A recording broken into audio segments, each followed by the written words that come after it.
안녕하세요. 세상엔 정말 다양한 사람들이 존재하고 그만큼 별의별 일들이 다 일어나는 것 같습니다. 여기에 익명으로 올라오는 기가 막힌 사연들만 해도 말이에요. 저는 얼마 전까지만 해도 여기서 사연을 들으면서 이런 일이 실제로 일어나는 건가 싶었는데 드라마보다 더 드라마 같은 게 저희가 살고 있는 현실이었습니다. 과연 여러분들이 제 이야기를 들었을 때 어떤 생각을 하실지 모르겠지만 제 입장에선 지금 제가 쓰고 있는 이 사연도 정말 드라마 같다고 생각을 합니다. 제게는 정말 귀하게 키운 아들이 하나 있습니다. 저는 23살이라는 어린 나이에 사고를 치는 바람에 남들보다 일찍 결혼한 편이에요. 남편은 27살 취업 준비하던 대학교 선배로 둘 다 이렇다 할 직장도 없이 사고를 쳐버린 겁니다. 그래도 남편이 책임감이 강해서 열심히 이력서를 넣으러 다녔고 5번의 면접 끝에 나름 이름 있는 건설업체에 취업을 하게 됐어요. 남편은 처음에 사무직으로 들어갔었는데 현장직에 사람이 부족해서 부서 이동을 통보받았습니다. 다들 편하게 사무직에 있고 싶지 누가 힘들게 현장직을 뛰고 싶겠어요. 부서 이동 얘기가 나올 때 서로 눈치 보기 바빴었고 그러다 결국 답이 서질 않자 나이도 경력도 막내였던 남편이 어쩔 수 없이 현장직으로 부서를 옮길 수밖에 없었습니다. 제가 걱정이 되어서 잘 하지도 않던 잔소리도 하게 되었어요. 하지만 남편은 제 잔소리에도 애써 웃어 보이더라고요. 아니, 아무리 늦게 입사하고 막내라지만 왜 자기들 마음대로 부서 이동을 시키고 그래? 자기들이 하기 싫은 일이면 우리도 하기 싫은 게 당연한 거 아니야? 그래도 어쩌겠어. 할 사람이 없다잖아. 그리고 우리가 찬밥 더운밥 따질 때가 아니잖아. 돈만 되면 뭐든 괜찮아. 나는 월급 더 많은 게 좋아. 당신이랑 애기만 먹여 살릴 수 있다면 말이야. 나는 당신이 걱정돼서 그런 거지.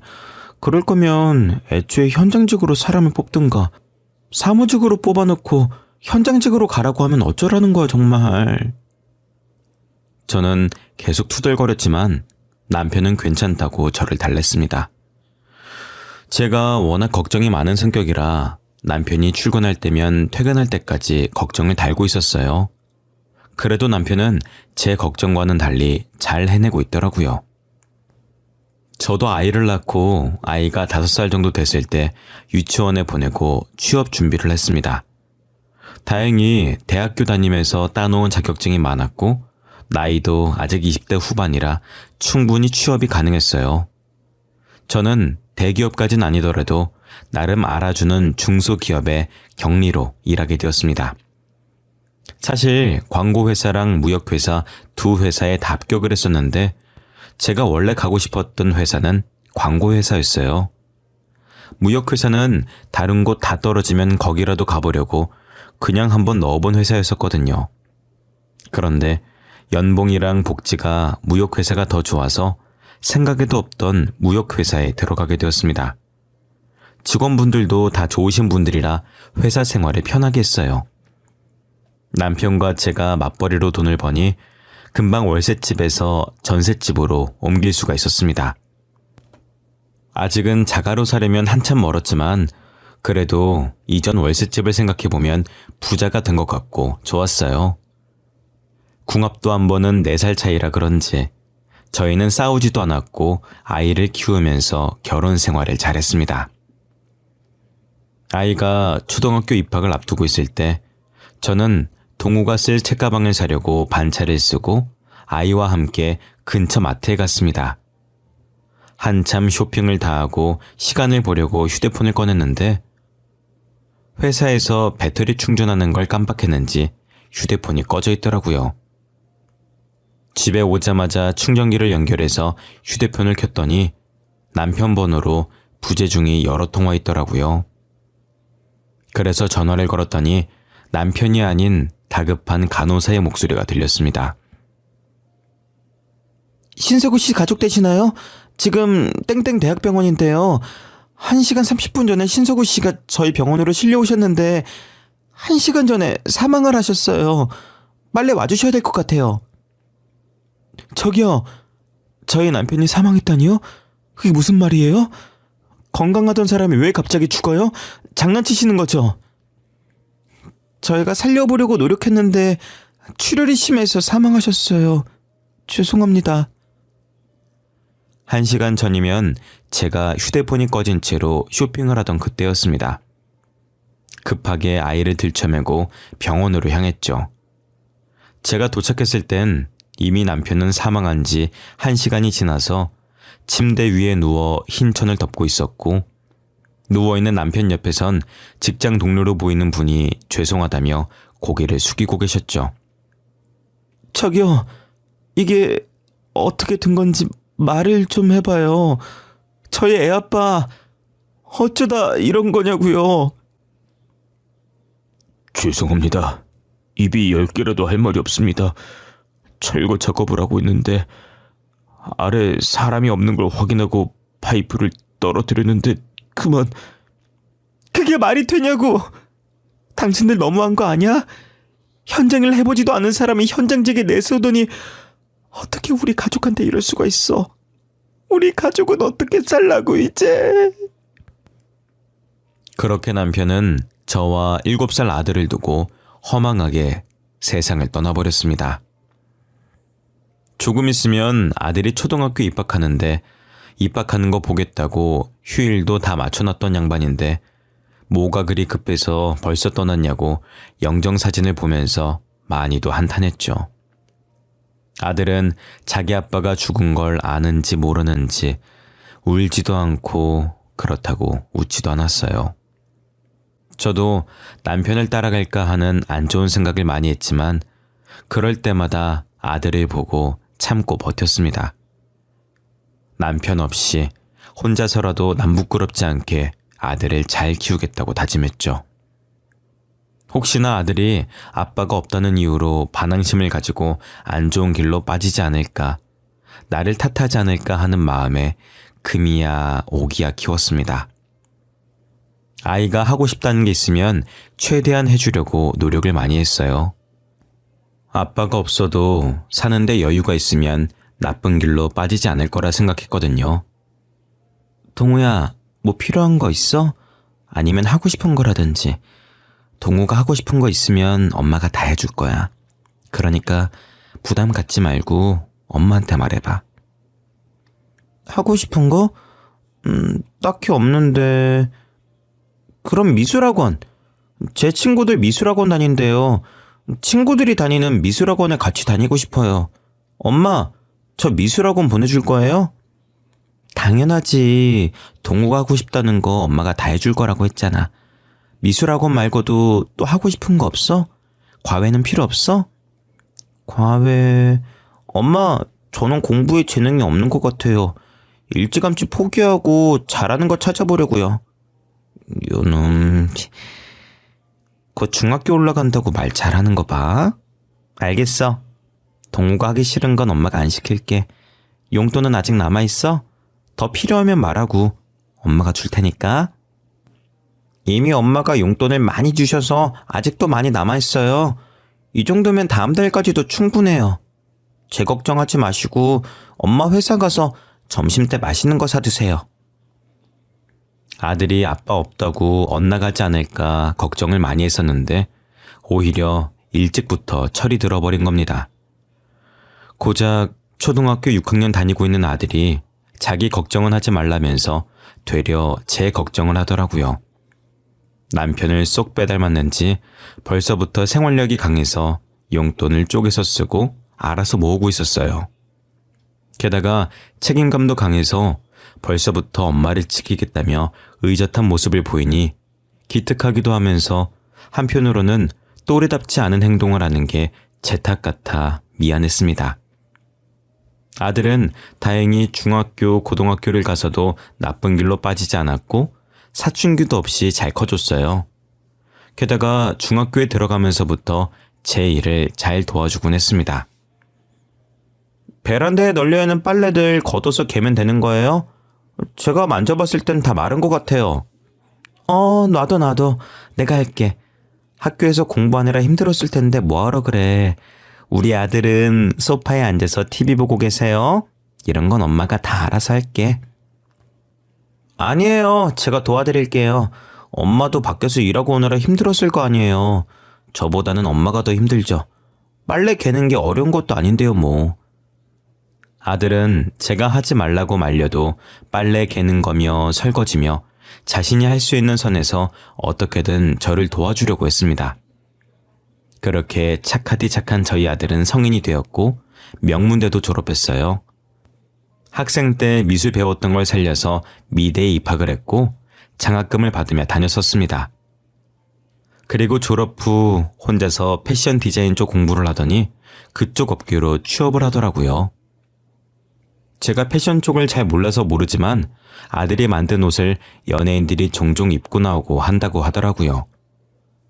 TV를 보다가 아들이 저거 자신이 만든 옷이라고 말하면 괜히 신기하고 뿌듯했습니다. 이제 아들이 어느 정도 나이를 먹었고 한 해가 지날수록 결혼 걱정이 들었어요. 결혼을 안 할까봐 걱정된 게 아니라 벌써 결혼한다고 하면 어쩌지 하는 걱정이 컸습니다.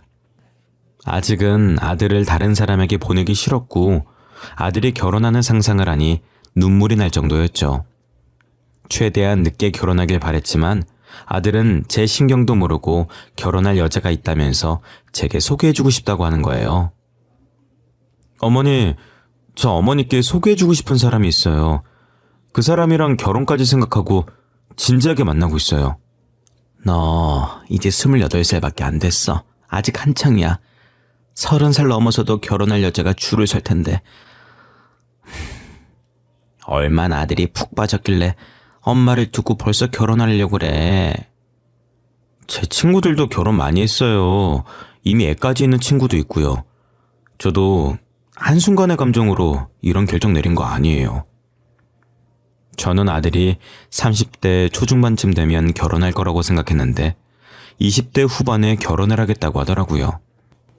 솔직한 심정으론 안 된다고 하고 싶었지만 그렇다고 평생 아들을 제 옆에 붙잡고 살 수는 없는 노릇이니 일단 아들의 여자친구를 한번 만나보기로 했어요. 얼마 지나지 않아 아들의 여자친구를 저희 집에서 만나게 되었습니다. 저는 며느리 될 사람의 얼굴을 보자마자 이 결혼은 반대라고 외치고 싶었습니다. 사람을 얼굴로만 보고 판단하면 안 되는 것이지만 그 아이의 얼굴이 좋지 않았어요. 이쁘고 안 이쁘고가 아니라 어딘가 모르게 쎄한 느낌이 들었습니다. 어머, 어서 오세요. 아가씨 집이 저희 집이랑 거리가 좀 있다고 하던데 먼 길 오시느라 고생했어요. 여기 앉으시겠어요? 아들, 주방에 가서 차라도 한 잔 내올래? 내가 아가씨 취향을 잘 모르겠네. 차 안 주셔도 돼요. 제가 남의 집에선 물도 제대로 먹지 못해서요. 죄송해요. 마음만 감사히 받고 차는 마신 걸로 칠게요. 그래도 되죠, 어머님? 그렇게 해요. 간혹 남의 집에서 물만 마셔도 체하는 사람이 있다라고 저 그런 거 이해돼요. 참 그 아들한테 들었어요. 직업이 교사라고. 나이도 아들보다 어리다고 하던데 벌써 교사까지 되고 대단해요. 별로 대단한 건 아니고 저희 집 근처 조그만 고등학교에서 근무하고 있어요. 어머님 죄송한데 이번 주 학부모 상담주였는데 일부러 시간 뺀 거라 실례가 안 된다면 일찍 나가봐도 괜찮을까요? 그렇게 해요. 우리가 괜히 바쁜 사람 잡아뒀네. 우리는 괜찮으니까 얼른 가봐요. 며느리는 말은 정중하게 착하게 하는 것 같은데 약간 예의가 없달까 어딘가 애매모호한 태도였어요. 솔직히 며느리 직업이 교사라고 하면 두말할 것도 없이 좋았죠. 하지만 며느리에게 풍겨오는 쎄한 느낌을 무시할 수가 없겠더라고요. 시어머니가 될 사람과 첫 식사 자리인데 벌써부터 먼저 일어나 보겠다고 하고 제가 주는 물 한 잔도 안 먹겠다는 태도를 보면 결혼 후에 어떨지 훤하게 보이더라고요. 저는 아무리 직업이 좋고 돈을 잘 벌어도 사람 됨됨이가 좋지 못하면 결혼시키고 싶지 않았습니다. 그 아이가 간 뒤 한참을 생각하다가 아들에게도 이 결혼은 아닌 것 같다고 말했어요. 아들, 꼭 그 아가씨랑 결혼을 해야 되겠어? 엄마가 봤을 땐 좀 아닌 것 같은데 인상이 너무 안 좋아. 아까 보인 태도도 그렇고. 제발 엄마를 봐서라도 결혼 다시 한번 생각해보면 안 되겠니? 엄마가 잘 몰라서 그런 거예요. 원래 수진이가 낯을 좀 많이 가려서 그런 거지 심성은 착한 애예요. 그리고 아까는 제가 바쁜 애 붙잡아 두긴 했어요. 원래 시간 안 된다고 했는데 제가 억지로 데리고 온 거거든요. 그래, 그래도 엄마가 볼 땐 영 아닌데 이 결혼 꼭 해야겠어? 나중에 너가 잡혀 살 것 같아서 그래. 나는 잘 지내는 모습을 보고 싶지 누구 하나 잡혀 사는 거 보고 싶지 않아. 에이, 엄마. 괜한 걱정하시는 거예요. 저희 사이 엄청 좋아요. 엄마, 저 못 믿으세요? 저 이제껏 언제 엄마 속 썩인 적도 없잖아요. 그러니까 이번에도 아들 한번 믿어보세요. 저는 어떻게든 아들의 결혼을 말려보려고 했지만 아들이 너무 완강했어요. 아들이 이제껏 자기가 속 썩인 적 있냐고 하는데 반박할 말이 없더라고요. 지금까지 커오면서 제게 반항 한 번 한 적 없고 잘못된 선택한 적 없는 아이였거든요. 그래서 어쩔 수 없이 아들을 믿고 결혼을 허락했습니다. 상견례를 할 때 사돈네를 보니까 사이가 엄청 좋고 되게 인자해 보이시더라고요. 자식은 부모의 거울이라고 부모를 보면 자식이 어떤지 보인다고 하잖아요. 저는 사돈의 성격이 너무 좋아서 며느리도 그걸 보고 배웠겠구나 싶어서 날 세웠던 걸 조금 가라앉혔습니다. 며느리가 결혼한 지 반년 만에 제게 아들을 쏙 빼닮은 손자를 안겨주더라고요. 아이가 생기면서 육아에 전념하기 위해 며느리는 교직을 내려두고 전업주부가 되었습니다. 원래는 며느리가 다니던 학교 근처에서 신혼집을 구했어서 저희 집과는 거리가 먼 곳에서 살고 있었어요. 그런데 둘째를 낳고 아이가 어느 정도 크자 저희 집 근처로 이사를 오겠다고 하더라고요. 어머님, 지우가 중학교 들어가고 시우 초등학교 들어갈 날이 얼마 남지 않아서 학교 알아보다가 어머님 집 주변에 학군 좋은 학교들이 많더라고요. 그래서 시댁 근처로 이사 가려고 하는데 괜찮을까요? 그렇게 해. 너네가 좋으면 이사하는 거지. 나한테 물어볼 필요가 뭐 있니? 나는 오히려 손자 자주 볼 수 있어서 좋은데 이사하는 날 말해줘. 내가 가서 도울 거 있으면 도와줄게. 정말 감사해요. 그럼 집 알아보고 이삿 날에 다시 연락드릴게요. 며느리가 뭐가 그래도 급했던 건지 저와 전화한 지 얼마 지나지도 않았는데 벌써 집을 구해서 저희 집 바로 옆동 아파트에 이사를 온 겁니다. 아들에게 왜 이리 일찍 이사 왔냐고 하니 며느리가 미리 이사 와서 아이 엄마들이랑 친해져야 한다고, 그래야 사교육 정보를 얻을 수 있다고 해서 이사를 서둘렀다고 하더라고요. 저는 아들을 그렇게 유난스럽게 안 키워봐서 이해가 잘 되진 않았지만 교사 출신인 며느리가 어련히 알아서 잘할까 하는 생각에 이해해보려고 노력했습니다. 그런데 며느리가 이사를 하고부터 제게 아이들을 맡기는 일이 종종 있더라고요. 첫째야 중학교 들어가면서 학원까지 다니게 돼서 늦게 오지만 둘째 손주는 아직 초등학생이라 방과 후 수업 마쳐도 3시 전에는 집에 도착하거든요. 그런데 매번 며느리가 얼굴은 안 비추고 전화로 이런저런 핑계를 대면서 둘째 손주를 맡기더라고요. 어느 순간부터 둘째 손주의 학교는 아들네 집이 아니라 저희 집이 되어버렸습니다. 어머님 죄송해요. 이번에도 저희 막내 잘 부탁드릴게요. 믿고 맡길 사람이 어머님밖에 없네요. 제가 급하게 학부모 간담회가 잡혀서 말이에요. 다들 일한다고 오늘 아니면 시간이 안 된다고 해서요. 아가, 너 며칠 전에도 학부모 독서회 가야 된다고 막내 우리 집에 맡겨두고 가지 않았니? 어머님, 그건 학부모 독서회고요. 이번엔 간담회예요.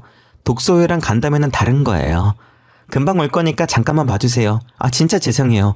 제가 간담회 맞추면 바로 데리러 올게요. 너 이러려고 여기로 이사 온 거지? 학고는 핑계고 일부러 나한테 애 맡기려고 우리 집 근처로 이사 온 거 아니야? 한두 번도 아니고. 이게 지금 대체 몇 번째야? 어머님 손주들이잖아요. 그럼 며느리 바쁠 때 한 번씩은 봐줄 수 있는 거 아니에요? 제가 놀러 가는 것도 아니고 지후 미래를 위해서 이렇게 발에 불나게 따라다니는 건데 이해 못 해주세요? 아휴, 알았다. 이번이 진짜 마지막이야. 7시 안엔 올 수 있는 거지? 나도 근처에 나갈 일이 있어서 7시에 나가봐야 돼. 그럼요. 무슨 일이 있어도 7시까지 꼭 갈게요. 감사합니다, 어머니. 저는 말로는 며느리를 이길 수가 없어서 매번 제가 아이를 맡아주고 있었어요. 제가 단순히 손주 봐주는 게 싫어서 며느리한테 이러는 게 아니었습니다. 당연히 아들 빼닮은 손주를 보면 너무 귀엽고 사랑스럽죠. 하지만 손주를 봐주고 나면 며느리에게 잔소리를 어마어마하게 듣습니다. 제 친구들은 며느리가 고생한다고 용돈이라도 찔러주면서 맡긴다던데 저도 돈이라도 주고 애를 맡기면 어떤 잔소리를 하던 기분이 이렇게 나쁘진 않을 거예요. 그렇다고 해서 제가 돈을 바라는 건 절대 아니고 그냥 말이 그렇다는 겁니다. 며느리는 돈 주고 저에게 맡기는 것도 아니면서 이것저것 하면 안 되는 게 어찌나 많은지 제가 간식이라도 하나 먹이는 날엔 아무거나 먹이면 안 된다고 따지고 듭니다. 며느리가 아이를 데리러 오는 시간만 되면 괜히 긴장이 된다니까요.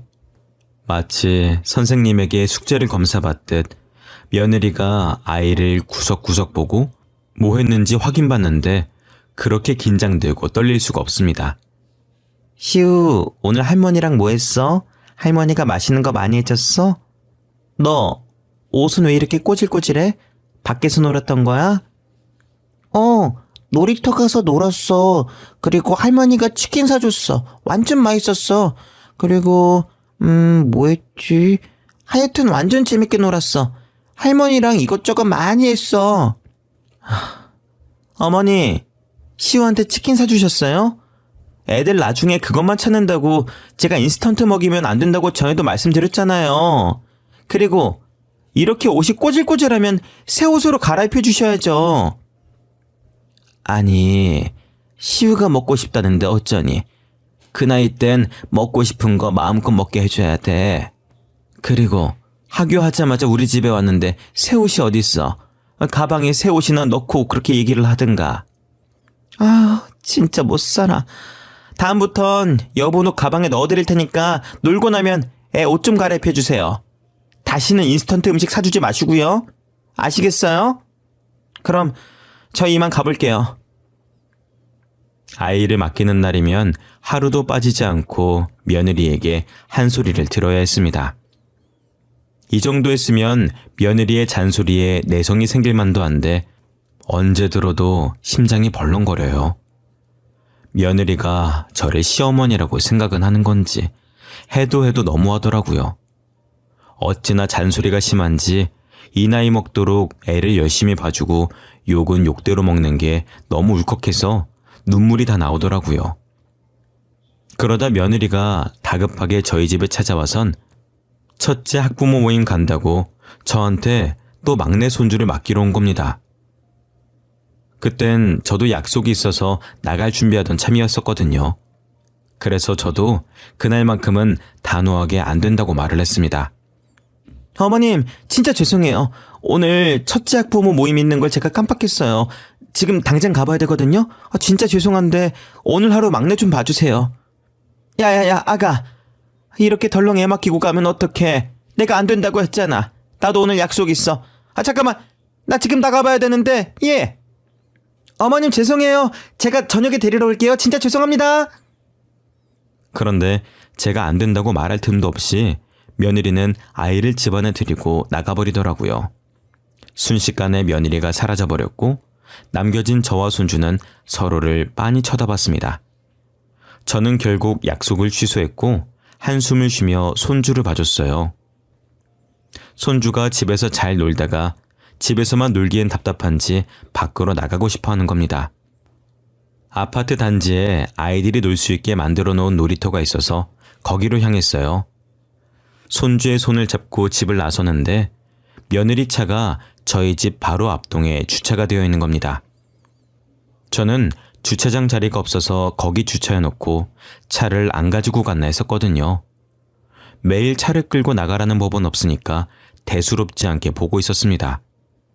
제가 그냥 지나치려고 할 때 며느리가 앞동에서 남자와 팔짱을 끼고 엘리베이터에서 나오는 겁니다. 처음엔 저 여자 우리 며느리와 좀 닮았네 싶었는데 옷차림이 아까 저한테 애 맡기고 나간 옷 그대로였고 얼굴도 자세히 보니 며느리가 확실했습니다. 저는 며느리를 보자마자 곧장 아들에게 전화를 걸었어요. 아들, 저 바쁠 텐데 전화해서 미안해. 내가 물어볼 게 있어서 말이야. 아니 글쎄, 며느라기가 분명히 학부모 모임 나간다고 나한테 애 맡기고 갔는데 모르는 남자랑 있더라고.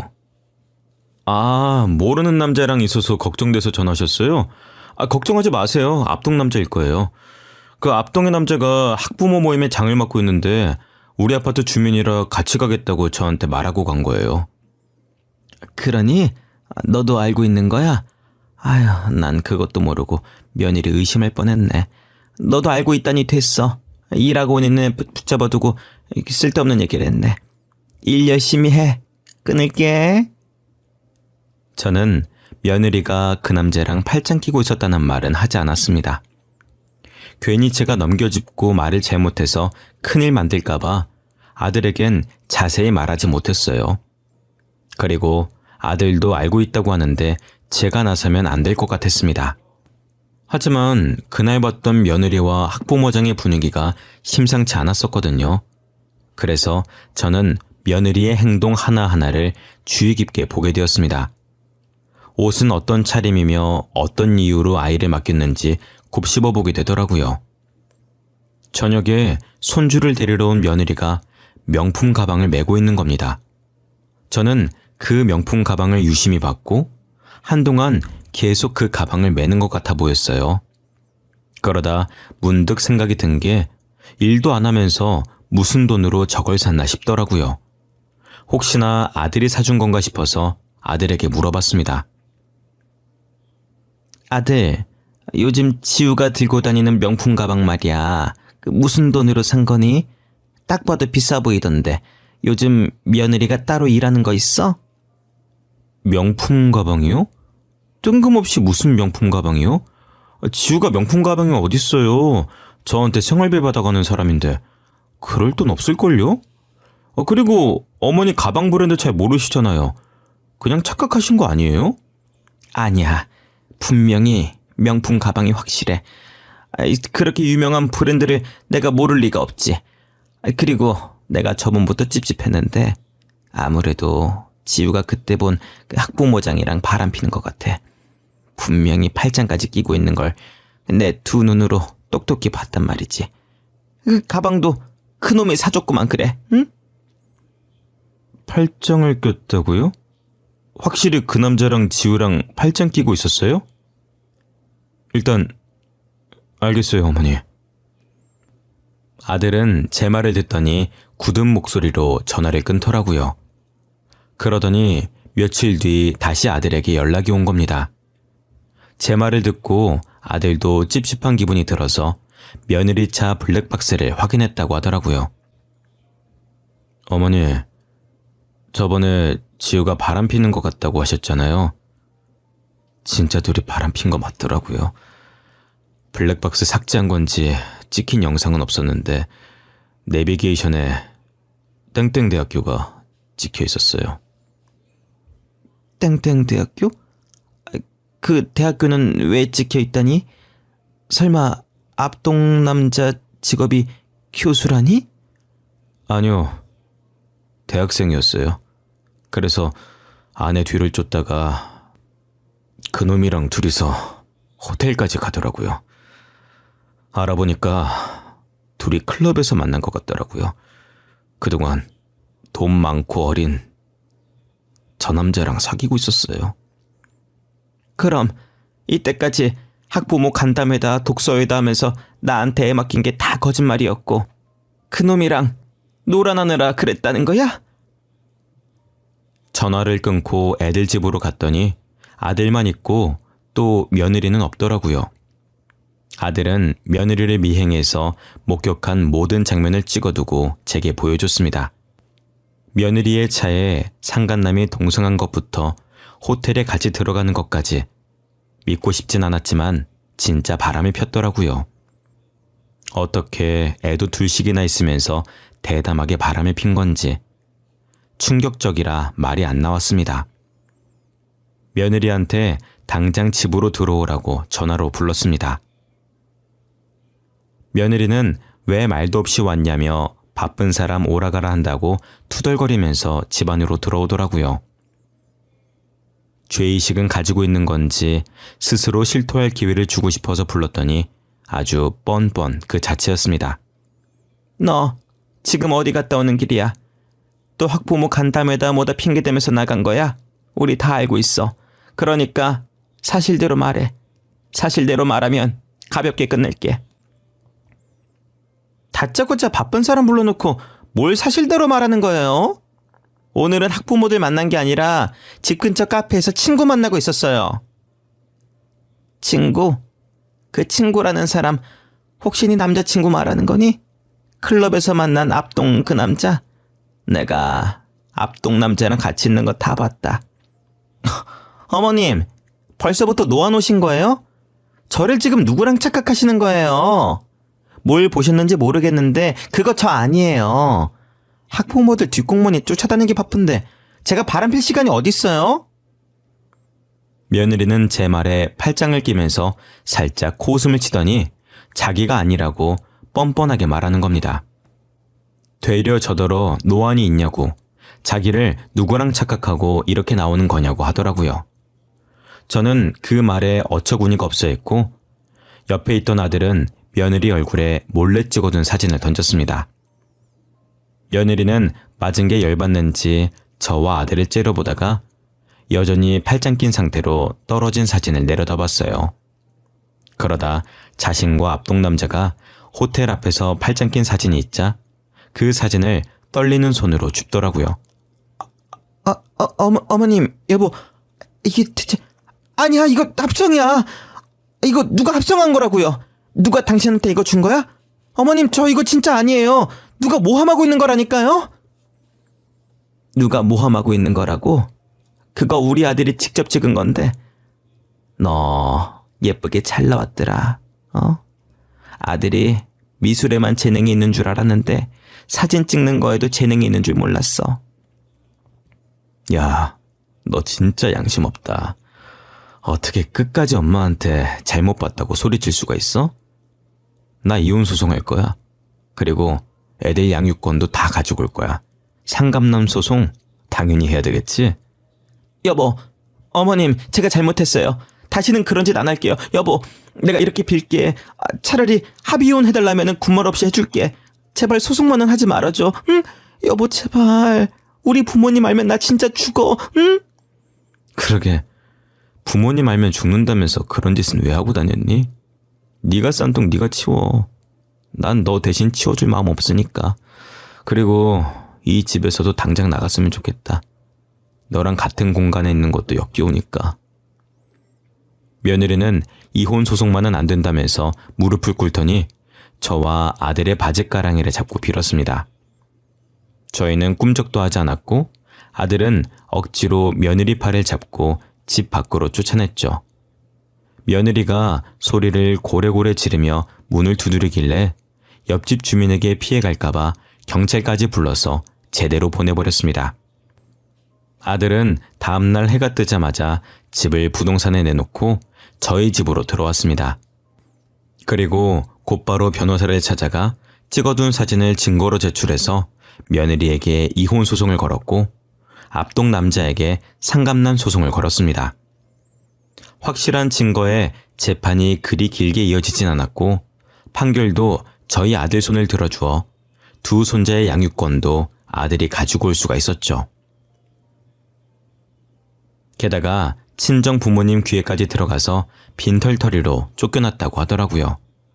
모아둔 돈이 없으니 저희 아들에게 위자료를 줄 수가 없었고 결국 사채를 끌어썼다가 돈을 못 갚아서 사채업자에 비해 어디론가 숨어버렸다고 들었습니다.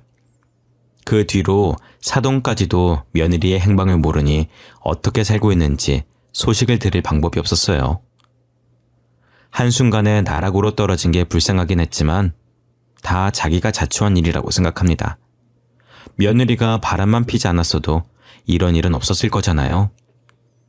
손자들에겐 엄마를 빼앗은 것 같아 미안한 마음이 들었는데 손자들은 개의치 않더라고요. 오히려 저랑 같이 살게 되어 좋다고 이리 뛰고 저리 뛰고 난리였습니다.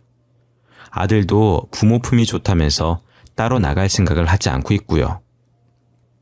저도 혼자서 지내다가 아들과 손자들이 있으니 시끌시끌한 게 사람 사는 것 같고 좋습니다. 저는 손자들에게 엄마 같은 할머니가 되어주려고 합니다. 무슨 일이 있어도 아들과 손자 편에 서서 열심히 응원하고 지지해 주려고요. 지금까지 부족한 제 사연 들어주셔서 감사합니다. 다들 건강하세요.